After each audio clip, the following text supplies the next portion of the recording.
Assalamualaikum warahmatullahi wabarakatuh. Saya dari kelompok 7 bersama rekan-rekan saya akan menyampaikan materi tentang adaptasi olahraga terhadap otot. Sebelumnya kelompok saya beranggotakan 5 orang. Yang pertama Danu Pangestu, 2 Jaki, 3 M Kosgozi, keempat Rizky Hatus, dan kelima Sofyan. Pengertian adaptasi otot. Yang pertama, adaptasi. Adaptasi atau penyesuaian diri adalah mengubah diri sesuai dengan keadaan lingkungan, tetapi juga mengubah lingkungan sesuai dengan keadaan atau keinginan. Pengertian otot. Otot merupakan jaringan pada tubuh manusia yang dapat berkontraksi dan berelaksasi.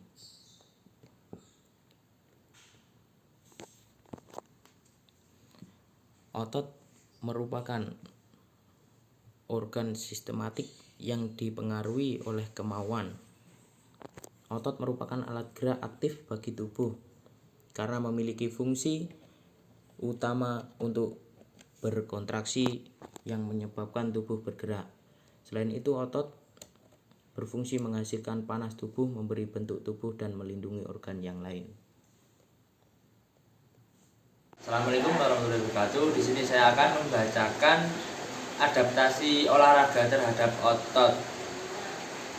Adaptasi olahraga terhadap otot terbagi menjadi 4 struktur, yaitu struktur yang pertama ada struktur otot, yang kedua ada proses kontraksi otot, yang ketiga ada tipe serabut otot, yang keempat ada adaptasi otot pada latihan.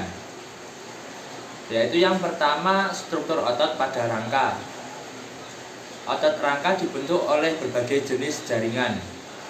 Jaringan-jaringan ini terdiri atas jaringan saraf, pembuluh darah, jaringan ikat, dan sejumlah serat otot sendiri yang diameternya berkisaran 10-80 mikrometer. Masing-masing serat ini terbuat dari rangkaian subunit yang lebih kecil. Pengertian dari otot rangka adalah jaringan otot yang melekat pada tulang manusia. Otot rangka menjadi satu-satunya jaringan otot yang bisa dikendalikan secara sadar. Seperti contoh pada gambar di PPT. Sekian dari saya. Untuk slide selanjutnya akan dibacakan oleh teman saya.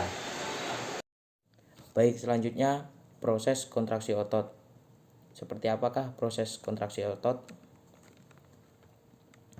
Mekanisme kontraksi otot dimulai dari sistem saraf pusat sebagai pusat kendali tubuh. Sistem saraf pusat, baik otak maupun sumsum tulang belakang, mengeluarkan impuls atau protein aksi ke neuron motorik. Potensial aksi kemudian akan menjalar hingga ke ujung sel otak, memicu pelepasan asetilkolin. Lalu otot bisep berkontraksi, otot trisep berelaksasi.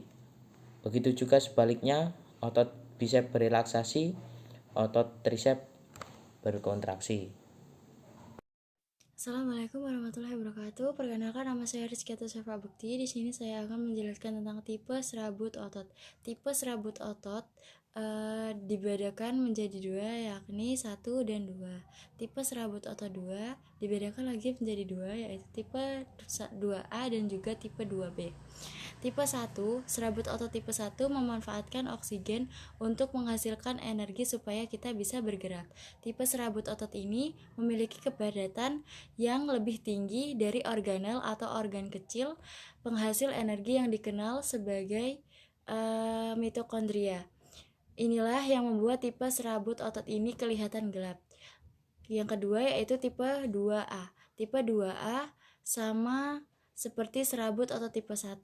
Serabut otot tipe 2 juga bisa menggunakan oksigen untuk menghasilkan energi yang memungkinkan kita untuk bergerak. Akan tetapi, tipe serabut otot ini memiliki jumlah mitokondria yang lebih sedikit sehingga energi yang dihasilkan juga lebih kecil daripada tipe 1. Yang selanjutnya yaitu tipe 2B. Tipe 2B ini alih-alih menggunakan oksigen untuk menghasilkan energi. Serabut otot tipe 2B ini menyimpan energi yang dapat dimanfaatkan untuk membuat sejumlah pergerakan singkat. Tipe serabut otot ini bahkan mengandung mitokondria yang lebih sedikit daripada serabut otot tipe 2A dan memiliki warna putih. Sekian dari saya, terima kasih. Wassalamualaikum warahmatullahi wabarakatuh. Saya Sofyan Asauri di sini akan menjelaskan tentang adaptasi otot pada latihan. Latihan yang dilakukan secara teratur dan sistematis sesuai dengan program yang telah dibuat dapat memberikan efek yang signifikan terhadap otot-otot yang dilatih. Oke, bisa kita lihat dalam foto yang ada di PPT tersebut, ada dua orang, ada yang kurus dan ada yang kekar. Yang kurus bisa menjadi kekar jika melakukan latihan secara rutin dan benar. Karena kenapa? Karena otot senantiasa akan memperoleh rangsangan yang memungkinkannya berubah atau dengan kata lain beradaptasi.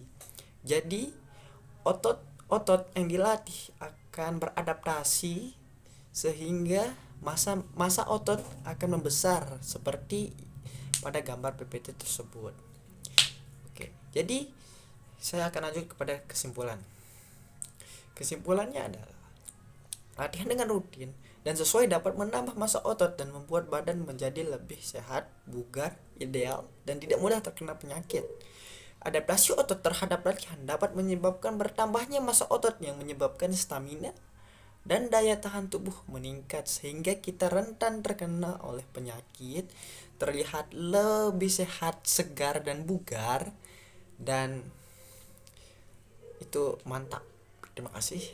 Sekian dari kelompok kami. Apabila ada kekurangan mohon maafkan. Assalamualaikum warahmatullahi wabarakatuh.